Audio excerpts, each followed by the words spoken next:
하겠습니다. 세 번째 시간입니다. 스마트 디자인 들어가겠습니다. 아마 이 슬라이드가 끝나고 바로 또 이어서 스마트 라이팅이 갈 거니까요. 중간에 나가지 마시고 계셔요. 네, 우리가 빌딩 하면 건축 안에 있는 설비를 빌딩 서비스 엔지니어링 이렇게 얘기하지 않습니까? 근데 그 안에는 전기 설비하고 기계 설비가 같이 들어있거든요. 메커니컬하고 일렉트리컬이 있다는 말씀이시죠. 예. 아마 여러분들이 이거는 설명을 안 드려도 아시겠지만 제가 대학교 졸업하고 처음으로 직장 생활한다고 들어갔을 때 설계사무소에 있던 제도판이었습니다. 요거랑 조금 다르긴 하지만 그래서 손으로 설계를 했었거든요. 그러다가 조금 있다 보니까 한 90년대쯤 됐을 때 컴퓨터가 나오기 시작했어요. 그래서 컴퓨터로 설계를 한다. 그래서 CAD를 하겠다. 이렇게 이야기가 나오니까 그때 가장 이제 멘붕에 빠졌던 사람들은 그 설계사무실에 있는 실장급들이었습니다. 왜냐하면 너무나 손으로 잘하고 있는 사람들이었거든요.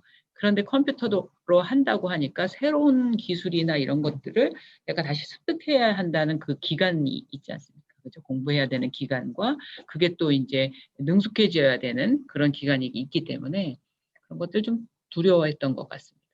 그러다가 2000년대 들어와서는 이런 사양이 고퀄리티가 되고 고사양이 되면서부터는 이제 2D 설계보다는 3D, 4D, 5D 설계를 하게 되는 거죠. 그래서 이미 그 프로그램 안에는 오토캐드 처음 시작할 때 2D뿐만 아니라 3D를 할 수 있게 되어 있는 프로그램이었어요. 그런데 가장 편안하게 할 수 있는 게 2D였기 때문에 지금까지 2D 설계를 쭉 해오고 있는 거였거든요. 물론 이제 플랜트나 이런 발전소나 이런 걸 할 때는 아마 3D 설계도 진행했던 걸로 제가 알고 있습니다. 그러면 지금 제가 빔 얘기를 하려고 그렇습니다. 왜냐하면 스마트한 디자인을 하기 위해서는 우리가 지금 하고 있는 2D의 오토캐드로 설계하는 것을 어떻게 해야 되죠? 그것을 넘어서 조금 더 차원이 높은 수준의 설계가 이제 구현이 돼야 된다는 거죠. 그러다 보니까 여기 보시면 CAD에 자 보세요. CAD에서 왼쪽에 있는 거 보시면 심벌이라고 합니다. 우리가 범례표라고 하잖아요. 범례표 안에 심벌이 들어가는데요. 뭐 스위치, 그다음에 조명, 스페 전반, 또 콘센트, 유도등 뭐 이렇게 돼 있잖아요. 근데 이거는 이 자체가 그냥 그림입니다. 그림. 하나의 형상일 뿐이에요. 그런데 BIM, 빔이라고 하죠. 그러니까 Building Information Modeling이라고 합니다. 근데 빔을 구현하는 시대가 왔는데 이 빔을 구현할 때는 4D에서 사용했던 이 심벌을 그대로 사용하지만 이것은 그냥 모양에 지나지 않는 게 아니에요. 이거는 이 안에 모든 정보를 다 갖고 있어요. 그래서 이 CAD상의 심벌과 빔의 라이브러리, 이 빔에서는 이 심벌을 심벌이라고 하지 않고 라이브러리나 아니면은 패밀리라고 부르거든요. 라이브러리나 패밀리 안에는 얘가 갖고 있는 형상 외에 얘가 갖고 있는 정보들을 모두 탑재하고 있다. 이렇게 생각하시면 됩니다.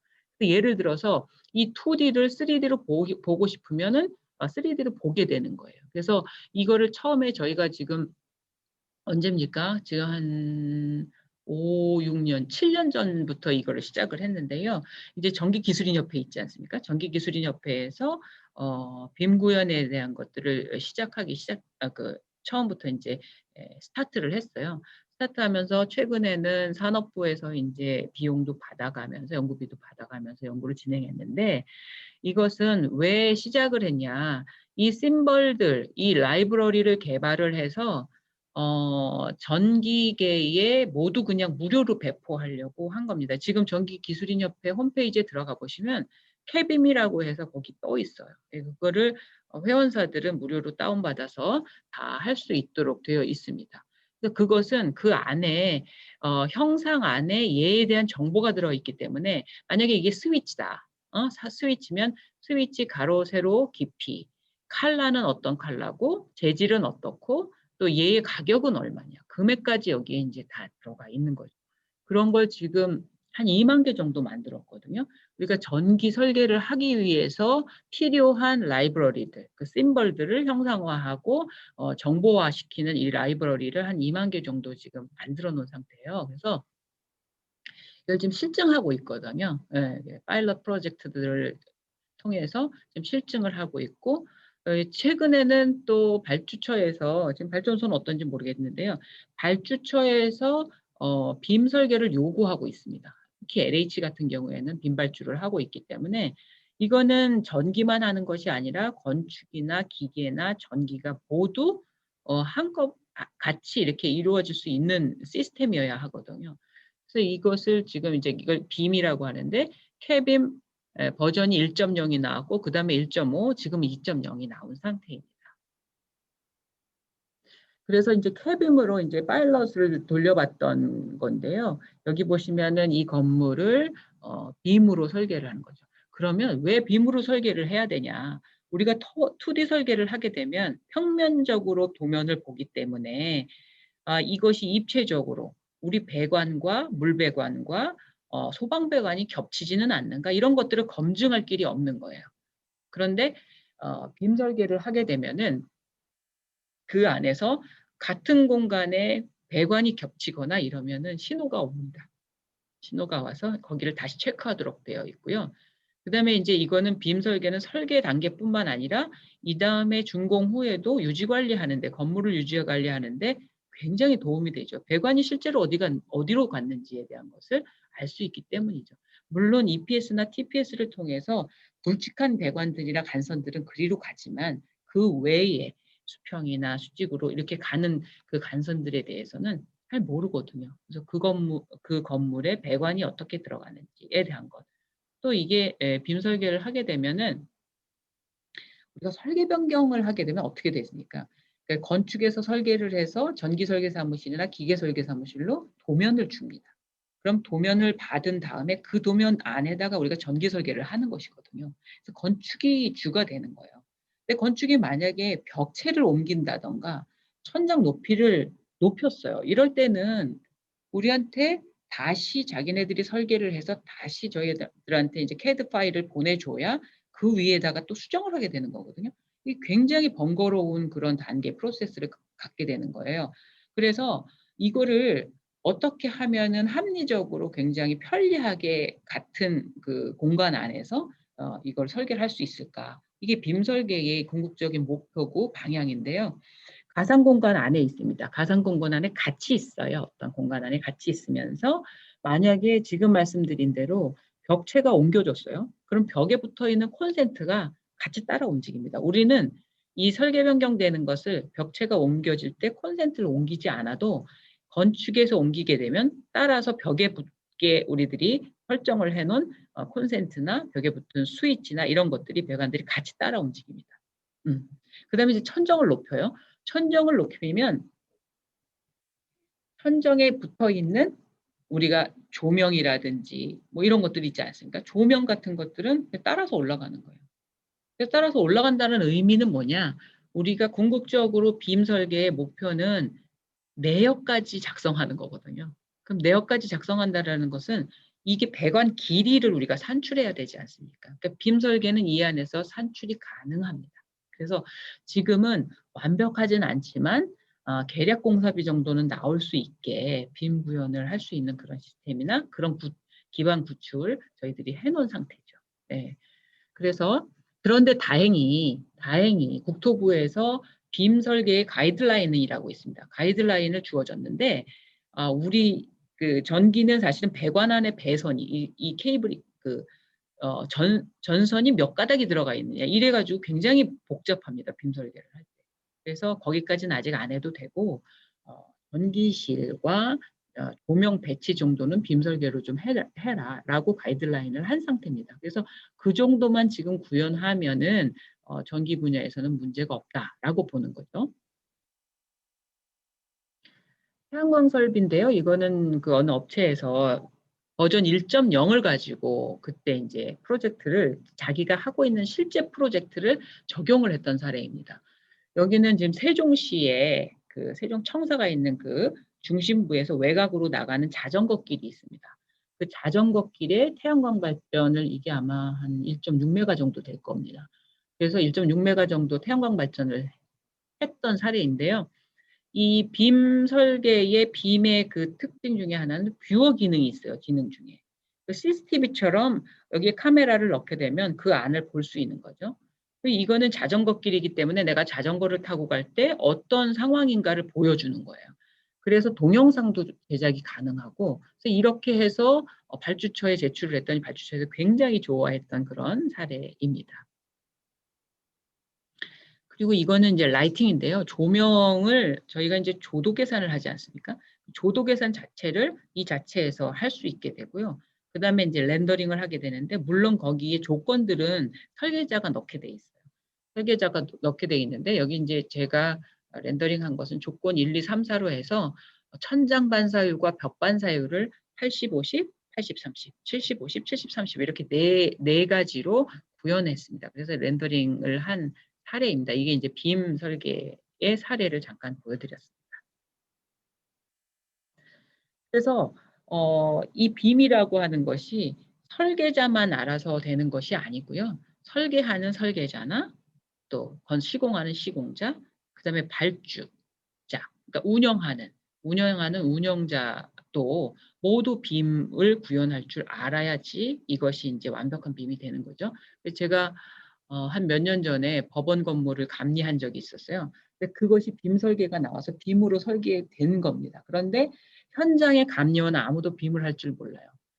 발주처에서 빔을 확인할 줄도 몰라요. 그래서 결국은 그냥 2D로 프린팅 해가지고 감리를 했던 경험이 있습니다.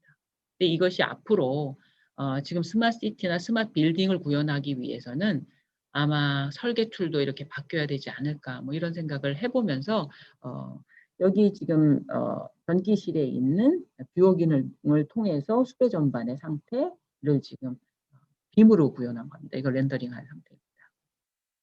괜찮죠? 그다음에 이제 스마트 에너지에 대해서 잠깐 말씀을 드리려고 합니다. 우리가 이제 제로 에너지 빌딩 이렇게 얘기하면은 도대체 그 뭘 제로 에너지 빌딩이라고 하는가라는 것이죠. 그래서 이 제로 에너지 빌딩은 넷 제로 에너지 빌딩이 있고요. 넷 플러스 제로 에너지, 넷 플러스 빌딩이 있고 넷 제로 빌딩이 있지 않습니까? 이미 여러분들 다 알고 계실 거예요. 이미 재생에너지로, 신재생에너지로 발전을 해서 모든 사용하는 전력, 모든 에너지를 다 충당하는 것을 넷제로 빌딩이라고 합니다. 내가 다른 에너지를 사용하지 않고 비용을 사용하지 않기 때문에 넷제로 빌딩이라고 하고요. 이제 사용하고 남아요. 태양광 발전이나 풍력 발전으로 해서 사용하고 남는 그 발전되는 전기는 뭐죠? 전력은 다시 내파는 거 아니겠습니까? 그거는 이제 넷 플러스 빌딩이라고 합니다. 내가 자체 생산하는 이 전력이 쓰고도 남는다. 그래서 난 이건 다시 팔겠다. 이것이 에너지의 스마트화입니다. 스마트한 에너지화입니다. 지금 스마트 시티를 구현하면서 가장 힘든 부분이 이 에너지를 스마트화하는 부분인 것 같습니다. 왜냐하면 다른 부분들은 그런 어떤 시스템이나 프로그램들을 이용해 가지고 그런 정보들을 교환할 수 있는데요. 일단 이런 에너지 빌딩 같은 경우는 에너지를 만들어야 되는 부분들이 있고 그 만드는 그 에너지를 활용하는 부분, 활용하고 남는 부분을 다시 되파는 부분, 이런 판매, 거래에 대한 것들이 아직은 지금 체계화되어 있지 않기 때문에 스마트 시티 안에서의 그 스마트 에너지 부분이 지금은 과제다. 그래서 여러분들과 전기 분야에 계신 분들이 가장 관심을 가져야 되는 부분이 스마트 에너지 부분이다. 이렇게 말씀을 드릴 수가 있겠습니다. 제로 에너지 빌딩이라는 것은 여러분 다 아시죠? 전기, 그다음에 난방, 또 냉방, 그다음에 연료가 다 빌딩 안으로 들어오는 거죠. 네. 그래서 빌딩 안에 들어와서 사용이 되고 남는 것들은 어떻게 됩니까? 남는 것들은 내가 다시 팔게 되는 거예요. 다시 판매할 수 있게 되는 거죠. 이런 시스템을 제로 에너지 빌딩이라고 합니다. 이런 시스템으로 에너지를 만드는 것을 그 스마트 시티 안에 스마트 빌딩이라고 하는 것이죠. 사례를 한번 보겠습니다. 제로 에너지 빌딩의 첫 사례가 있었는데요. 첫 사례가 영국에 있었습니다. 여기 런던에 있는 배드제드라는 그런 프로젝트였는데요. 여기는 이게 오수 처리장이었어요. 오수 처리장 안에 이것을 리뉴얼하고 공동주택 단지로 이거를 다시 개발을 한 거죠. 그래서 여기에 지금 아파트가 지금 세대가 한 100세대 정도 들어가 있는 것 같아요. 여기 보시면 굴뚝같이 되어 있는 거 있지 않습니까? 굴뚝같이 되어 있는 여기가 두 군데로 뚫려 있어요. 한 군데로는 맑은 공기를 흡입하는 흡기구고요. 그다음에 이렇게 크게 막 분홍색, 뭐 녹색 이렇게 컬러풀하게 되어 있는 조금 큰 데는 이렇게 배출하는 공기를 배출하는 그래서 저 안에 있는 공기들을 좀 순환시키는 그런 것을 하고요.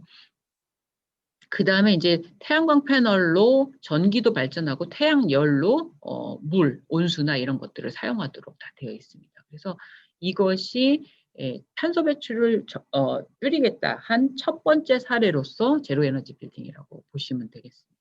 최초의 제로 에너지 빌딩이 배드제드라는 그런 프로젝트다 이렇게 보시면 되겠습니다. 그다음에 이제 싱가포르 얘기를 아까 말씀드렸었는데요. 싱가포르는 그 도시 전체를 트윈 디지털화해서 그 도시를 스마트 시티로 만들고 있다고 제가 말씀드렸습니다. 그뿐만 아니라 건물들도 굉장히 이 스마트 빌딩이나 뭐 제로 에너지 빌딩들을 추구하고 있는데요. 그 싱가포르도 엄청 덥잖아요. 엄청 덥다 보니까 이 벽면의 녹화를 굉장히 많이 하고 있어요. 벽면 녹화가 굉장히 일반화되어 있다고 볼 수 있습니다. 그런데 이제 여기도 제가 다녀왔는데요. BCA 아카데미라고 해서 요 건물에 갔었습니다. 이 건물을 제가 몇 년도입니까? 그것도 한 7년? 10년은 안 됐겠습니다. 하여튼 그 정도에 제가 다녀왔는데 싱가포르에 이 건물을 가서 사실은 깜짝 놀랐습니다. 그 당시에 에너지를 태양광으로 모두 만들어서 공급을 하고 그뿐만 아니라 뭐 이제 건물의 단열이라든지 그다음에 라이팅을 봤어요. 라이팅 덕트로 외부에 있는 그 빛을 끌어들여서 라이팅 덕트로 한 것도 봤고요. BIPV 설계한 것도 봤습니다. 그리고 여기 싱가포르의 매니지먼트 그 유니버시티 대학이라고 있습니다. 여기도 마찬가지로 지금 제로 에너지 빌딩을 지금 만들어 가지고 사용을 하고 있는 부분입니다. 그러면 BCA 아카데미를 잠깐 조금 더 볼게요. BCA 아카데미는 라이팅, 그 다음에 BIPV, 아까 말씀드렸죠. 창문을 태양광 패널로 태양광 발전을 한다는 것이죠. 그리고 이제 단열 부분은 녹화를 한다든지 이런 부분을 했고요. 그래서 태양광 발전뿐만 아니라 조명, 라이팅 덕트 여기에 나오는 뭐 LED를 사용하는 것뿐만 아니라 이 실내 조명을 라이팅 덕트를 했어요. 라이팅 덕트는 덕트로 뚫어 놔서 빛을 반사해 가지고 이 안으로 들어오는 것인데요. 사실은 해외에 라이팅 덕트를 굉장히 많이 사용합니다. 덕트 조명 많이 사용해요. 그런데 국내에서는 제가 라이팅 덕트 한 대를 거의 본 적이 없습니다. 거의가 아니라 저는 한 번도 본 적이 없어요. 아직까지. 조명을 하면서도 그걸 본 적이 없습니다. 그래서 이게 왜 그럴까 했더니 일단은 공사비에 대한 부담이 있는 것이고요. 천정 속에 여유분이 좀 있어야 이 덕터를 끊고 그다음에 이렇게 굴절을 하고 꺾는 그런 공간들이 필요한데요. 그게 아마 천정 속의 공간이 좀 좁기도 하고 그런 것 같습니다. 제가 해외 사례를 사실은 몇 군데를 다녀보면 특히 학교 안에 이 라이팅 덕트를 많이 적용한 것을 봤어요. 저는 처음에 조명을 켜놨는 줄 알았더니 나중에 보니까 그게 라이팅 덕트였거든요. 그래서 조명이 아니에요. 밖에 있는 그냥 그 외기의 휘도가 그냥 들어오는 거죠. 빛이 들어오는 거죠. 그래서 지상뿐만 아니라 지하 공간에는 라이팅 덕트가 굉장히 유용하게 사용되어질 수 있다라는 거죠. 그래서 이 지금 BCA 아카데미 같은 경우에도 전체를 제로 에너지 빌딩으로 사용하고 있다라는 것이 맞습니다. 우리가 사실은 우리랑 별로 상관이 없다라고 생각하는 그 건축의 창호들을 보시면 요즘에는 뭐 로이 복층 유리 뭐 이래 가지고 유리의 단열이나 이런 것들을 하기 위해서 복층으로 하고 중간에 뭐 이렇게 공간을 띄워놓고 이런 유리들을 개발하고 적용하고 있는데요. 어 이게 지금 에너지 빌딩에서의 유리는 어떤 역할을 해야 되느냐. 오늘같이 추운 날은 밖에 있는 적외선이 좀 들어와 줘야 안에 있는 공기가 좀 따뜻해지잖아요. 그래서 기온을 좀 이렇게 상승시킬 수 있는 그 상황이 되고요. 그리고 굉장히 더운 날은 밖에 있는 적외선이 어떡합니까? 이 안으로 들어오면 안 되죠. 그래서 적외선을 차단하는 그렇게 한 스마트 요즘은 글래스라고 하거든요. 스마트 유리. 스마트 유리로 적용을 한다고 하면은 빌딩 안에 있는 이런 그 에너지들을 어 손실하거나 이런 것들을 조금 막을 수 있다라는 것이죠. 라이팅 덕트의 예입니다. 이렇게 해서 빛이 들어오면 여기서 수광해서 다 요 덕트를 통해서 저 안에까지 올 수 있는 거죠. 지금 라이팅 덕트로 한 겁니다. 여기에 지금 광원을 넣은 것이 아니라 덕트로 한 그 사례를 제가 말씀을 드리고 보여드리는 겁니다. 제가 오늘 UAE 얘기를 많이 하는데요. 두바이에 에, 두바이에 있는 대화라고 있어요. 대화라는 것이 여러분이 아마 잘 아실 겁니다. 수전력청이라고 하죠. 두바이 일렉트릭시티 앤 워터 오토리티 이잖아요. 이게 이제 물과 전기를 한꺼번에 저기 관장하는 거기에 본사의 건물인데요. 여기도 제로 에너지 빌딩으로 하겠다 해서 제가 여기 요 내용을 이제 정리를 한 겁니다. 태양광으로 전력을 생산하고 최신 스마트 기술, 그러니까 IoT나 빅데이터, 또 오픈 데이터, AI를 활용하고 로봇은 청소, 보안 서비스를 제공하죠. 로봇이 관장을 또 하는 것도 있고요. 스마트 앱이 있어서 교통 상황을 보고 퇴근 시간을 또 알려주기도 하고 언제 지금 좀 교통이 좀 괜찮아졌다 이런 것들 정보들을 줄 수 있는 이래서 여기 이제 제로 에너지 빌딩의 예라고 볼 수가 있겠습니다. 태양광 패널을 굉장히 많이 적용을 하고 있어요. 이날에 가보니까. 이건 아마 교재에는 없을 텐데요. 제가 어제 저녁에 좀 찾아가지고 다시 저기를 넣었습니다. 네.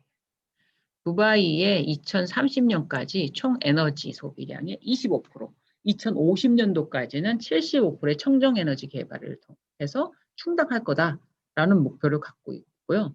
그래서 그게 이제 이 나라의 에너지 정책 중에 하나다라는 거죠. 그래서 대화는 조금 전에 말씀드린 수전력청 거기에서는 현재 세계 최대의 태양광 에너지 파크를 만들고 있거든요. 여기 밑에 있는 사진들입니다. 2030년까지 5천 메가와트의 전력을 생산할 예정이라고 해요. 그게 이제 1단계, 2단계, 3단계, 4단계, 5단계까지 있는데 지금 이제 4단계, 5단계 추진 중에 있습니다. 그래서 여기는 여기 보시면은 태양광을 받아가지고 반사를 시키면 여기에 에너지를 저장을 하겠다. 뭐 이런 시스템인 것 같아요. 대단하죠. 여기 지금 사막 아닙니까? 사막에 이게 태양광 패널들이 그냥 쫙 태양광 발전을 하고 있어요. 아마 이렇게 하는 거는 이 나라밖에 할 수 없을 것 같다는 생각이 저는 듭니다. 한번 기회 되시면 코로나 끝나면 가서 보실 수 있으면 좀 가서 보시면 좋겠습니다. 뭐 이미 다녀오신 분들도 계실 수도 있습니다. 그래서 스마트 에너지라는 것은 에너지의 공급과 수요를 균형을 맞춘다는 뜻이죠. 균형을 맞추고 남는 것들은 서로 거래가 가능할 수 있도록 하는 것이 스마트 에너지다. 그래서 이미 알고 계시는 스마트 그리드. 스마트 그리드는 말씀드렸듯이 그리드와 스마트가 조합이 된 지능형 전력망이라고 하시잖아요. ICT를 더해가지고 에너지 상태의 정보를 서로 교환할 수 있는 이게 스마트 시티에는 이게 정보가 중요하잖아요. 그러니까 이 에너지 정보를 서로 공유할 수 있도록 하는 것. 이게 이제 스마트 그리드입니다. 근데 스마트 그리드는 좀 포괄적이고 굉장히 넓어요. 그런데 이거보다 조금 작은 것을 뭐라 그러죠? 여러분 잘 아시죠? 마이크로 그리드라고 하잖아요. 근데 마이크로 그리드는 조그만 마을, 도시, 아까 이야기한 뭐 서스테이너블 시티 정도, 500채 뭐 이 정도에 되는 그 정도의 규모면은 마이크로 그리드를 사용을 하면 좋겠다라는 것이죠. 조금 적은 의미의 스마트 그리드를 마이크로 그리드라고 하는 거 아니겠습니까? 그래서 알고 계시다시피 후쿠시마 원전 사고 났을 때 후쿠시마는 정전됐지만 센다이 지역은 정전되지 않았다. 그것은 전력망이 분리되어 있었고 뭐 블라블라 이런 이야기들을 많이 들으셨을 걸로 압니다. 근데 이제 제가 이 마이크로 그리드를 공부하면서 어떤 교수님 생각이 나는데요. 여러분들도 아마 어쩌면 들으셨을 수도 있는데요. 평양의 과학기술대학 있지 않습니까? 이거는 남한에 있는 대형 교회들이 지어준 사립학교예요. 근데 그 사립학교에 거기서 교수를 하시던 분이 한국에 나오셨어요. 한국에. 근데 그분은 이제 미국 국적을 갖고 계신 분인데 트럼프가 대통령이 되면서 미국 국적을 갖고 있는 모든 사람들을 추방했잖아요, 북한에서. 그래서 추방해서 그분은 나오셔서 북한의 전력 사정에 대해서 계속 강의하고 다니셨어요. 근데 그분 강의할 때 제가 몇 년 전이었는데요. 그분 강의를 듣게 됐습니다. 아, 그래서 얼마나 전력 사정이 안 좋은지를 알게 되었어요. 우리랑 같이 60Hz를 사용하는데 47Hz까지 떨어진다. 수시로 정전된다는 것이고요. 그리고 사진을 몇 개 보여주셨는데 우리가 그 등산할 때 쓰는 왜 랜턴 있지, 헤드랜턴 있지 않습니까? 헤드랜턴을 이렇게 쓰고 어떤 교수님이 식사하시는 그 장면을 봤습니다. 왜 그러냐 그랬더니 너무 수시로 정전이 되니까 밥 먹을 때도 그 랜턴을 끼고 그리고 식사를 하시고. 근데 연구다운 연구를 할 수가 없죠. 그런데 그 대학은 평양에 있고 북한의 아주 그 엘리트들, 아주 그냥 그 수준, 그 성적이 좋은 아이들을 뽑아가지고 올 잉글리시로 강의를 하는 그런 대학이에요. 평양과학. 그런데 이제 그 교수님 말씀하시기를 그때 이 얘기를 합니다. 이 마이크로 그리드가 그 학교에 적용됐으면 좋겠다. 왜냐하면 그 당시 지금도 우리가 그렇죠. 태양광 발전에 대해서 부정적으로 말씀하시는 분도 계세요. 왜 부정적으로 말씀하시죠? 효율이 낮다 하면서 효율 얘기를 하세요. 그런데 그 당시에 그 교수님 말씀하시기를 효율이 낮고 높고가 문제가 아니다. 우리는 오히려 이렇게 분산전원을 이용해 가지고 재생에너지로 발전을 해서 우리 대학에 전력 공급하는 것이 그 평양에 있는 전력 회사로부터 갖고 오는 것보다 더 안정적이다. 이렇게 얘기하시는 거죠. 그래서 확 이해가 됐어요. 그게 이해가 확 되더라고요. 그래서 거기는 정말 필요하겠다. 왜냐하면 우리가 문재인 정부 들어오면서 굉장히 관계가 좋았었잖아요. 그래서 철도도 이어질 것 같았고 도로도 이어질 것 같았고 에너지도 갈 것 같았어요, 금방. 그렇지만 우리가 지금 제재가 풀리지 않는 이상은 그게 불가능한 상태잖아요. 그래서 우리가 전력을 보내주고 싶어도 보내줄 수 없는 상황이지 않습니까? 그러면 우리가 거기다 발전소를 지어주려면 너무 시간이 오래 걸리고요. 여기 남는 그 전력을 보내줄래도 제재 때문에 끌고 갈 수가 없는 상황이고요. 그럼 어떻게 해서 북한을 도와야 될까? 에너지에 대한 것들을. 이게 바로 분산전원 마이크로 그리드로 하면은 좋겠다라는 것을 그때 그 최세임 교수님이 말씀을 하셔서 제가 정말 그렇겠다라는 생각이 들었습니다. 그래서 북한의 그 전력 사정은 아무래도 일단은 발전소를 짓고 이렇게 시간이 걸리는 것보다는 시급하게 빨리 해서 신재생 에너지나 이런 에너지로 분산전원에서 마이크로그리드 정도를 공급하는 것이 좋겠다라는 생각을 하게 되었습니다. 여러분도 아마 동의하실 것 같아요. 그래서 이제 요거는 마쳤지만 여러분 나가지 마시고요. 제가 바로 다음 거 시작하도록 하겠습니다.